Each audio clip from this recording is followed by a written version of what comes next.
is a brilliant new book condensed down to 10,000 words. And obviously the condensation is a bit telegraphic. And so the challenge to us is to really fill in, first of all, the argument of the book. And secondly, to help him add the parts of the argument that may be missing, and to help him write what I think is an extremely useful, indeed necessary book. And I'm just going to get my water.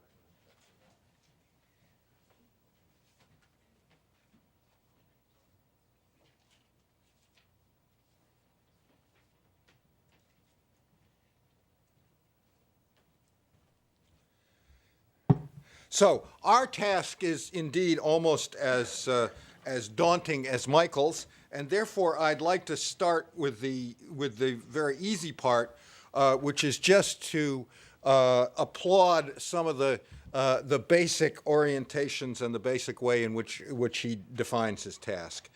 And first of all, I'd like to applaud Michael for having done what I think any book on incremental meliorist social change needs to do, which is to invoke Albert Hirschman.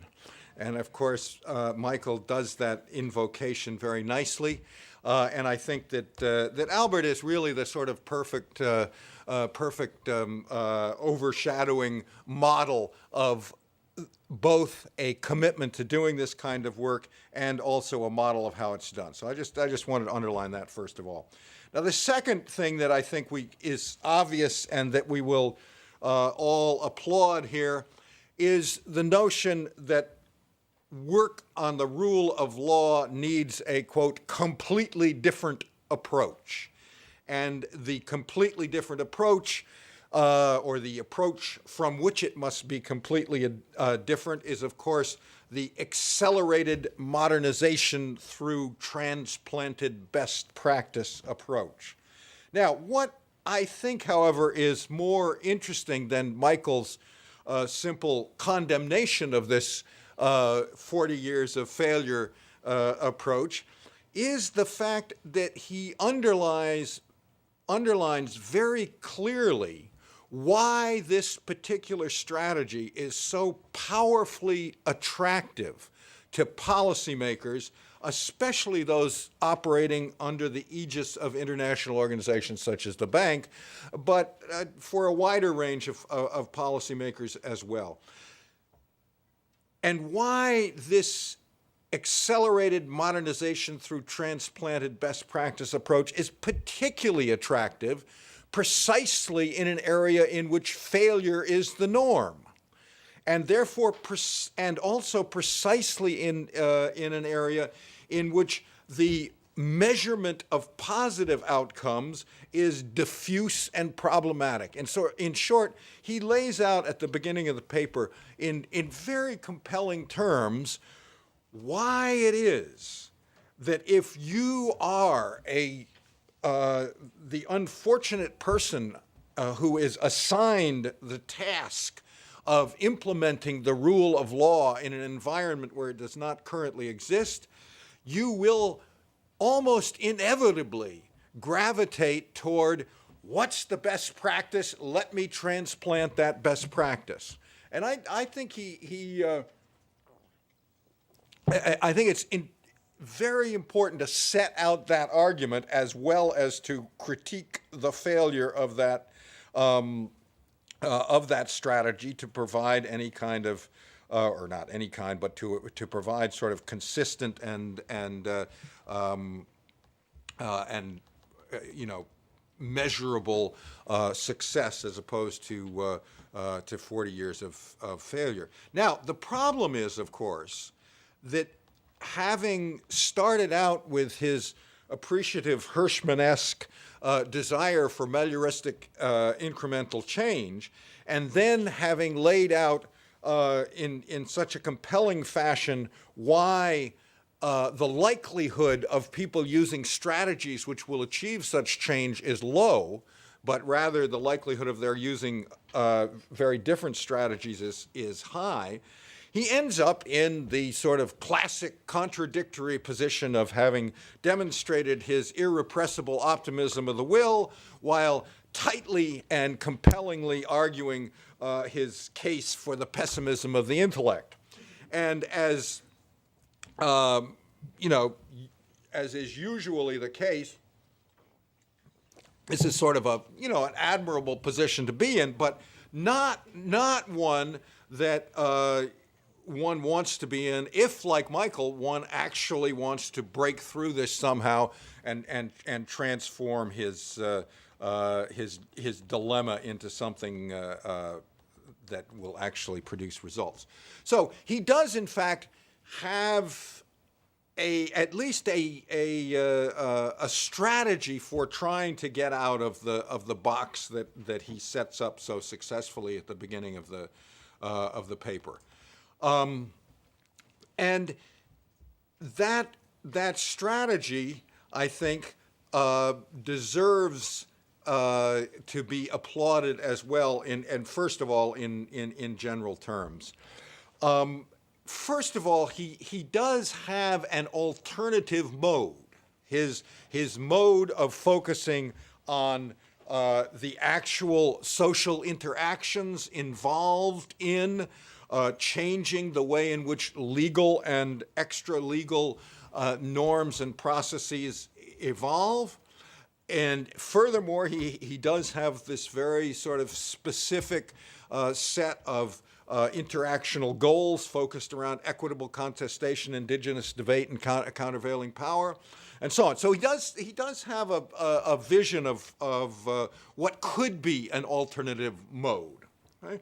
Now, secondly, I think that he does do an excellent job of shifting the way in which the question is framed, which is another sort of helpful step toward getting out from this bind. And he does this by suggesting really that looking to increase the rule of law is the wrong question. The real question is, what kind of law rules? And kind is defined in terms of a context of specific outcomes rather than some sort of pre-categorized set of origins which might enable us to label the kind of law. Okay, so by shifting the question from the rule of law to what kind of law rules, he then sort of opens up the possibility for debate around his focus on equitable contestation, indigenous debate, and countervailing power.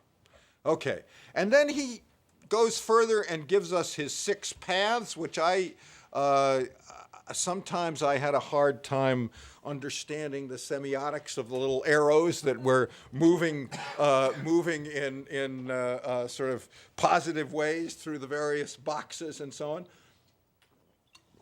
That, I think, is an example of how the telegraphic character of the book qua paper is a challenge to the reader. But in all of these little boxes and arrows, there is a basic commonality, and I think that the basic commonality is that Michael is looking for a way of turning Douglass North's origin stories upside down. He's looking for a way to generate plausible scenarios about how it might be the case that the less powerful, the excluded, etc., the B's instead of the A's in his little diagrams, might indeed come to play a role in shaping what kind of law rules. And I think that's a great way to start. I think that if we begin with the question of what kind of law rules, and then decide that we've got to turn Douglass North upside down and look through this lens of deliberative contestation, etc., that we're definitely sort of on the right track toward this confronting this 40 years of failure. And he does a good job. Obviously, he couldn't quite do it in the talk, and in fact, the talk did it even a little more than in the written paper. But he does lay out some of the right. No, I'll do that.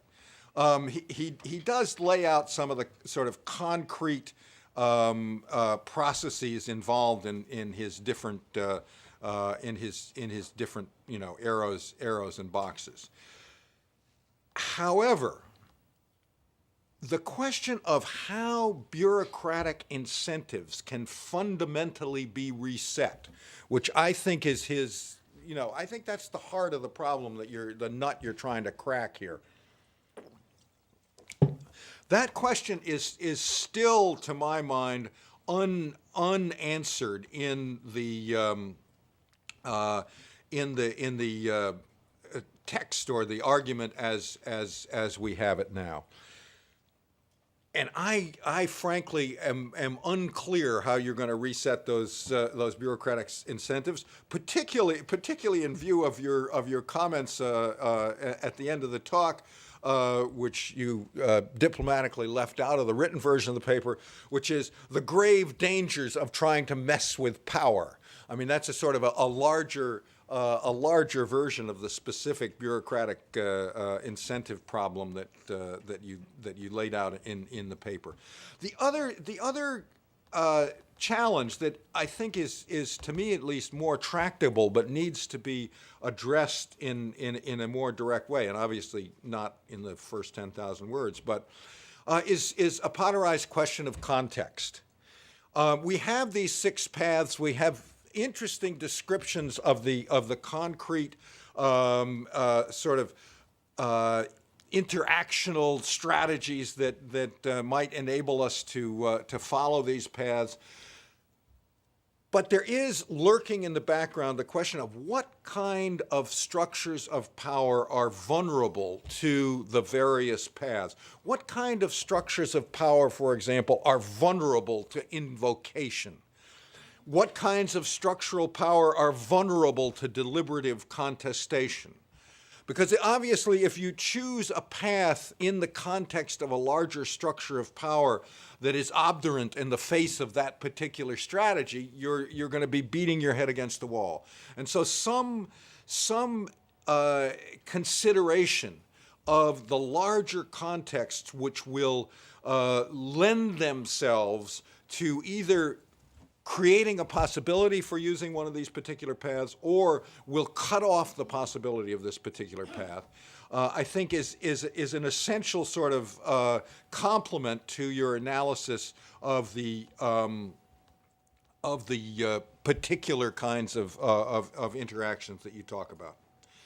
And if we can sort of specify that larger context, which of course has to be specified, which has to be specified not just at a local level, because the whole definition of the larger context is that national structures of power create local contexts that are amenable, and in turn, the shifting nature of global structures of power create different kinds of contexts, which in turn move through national and local context. So that question of context in a multi-level way, I think, is central.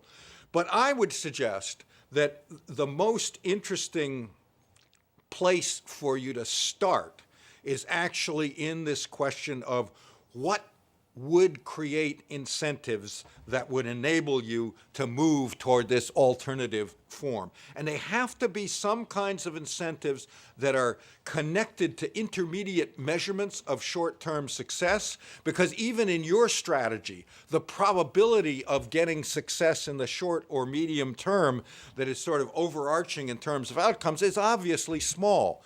I mean, your little historical analysis indicates that. So how do you create some kind of plausible short-term or intermediary sets of incentives that might indeed lead others beside yourself to explore these alternative paths and thereby replace our 40 years of failure.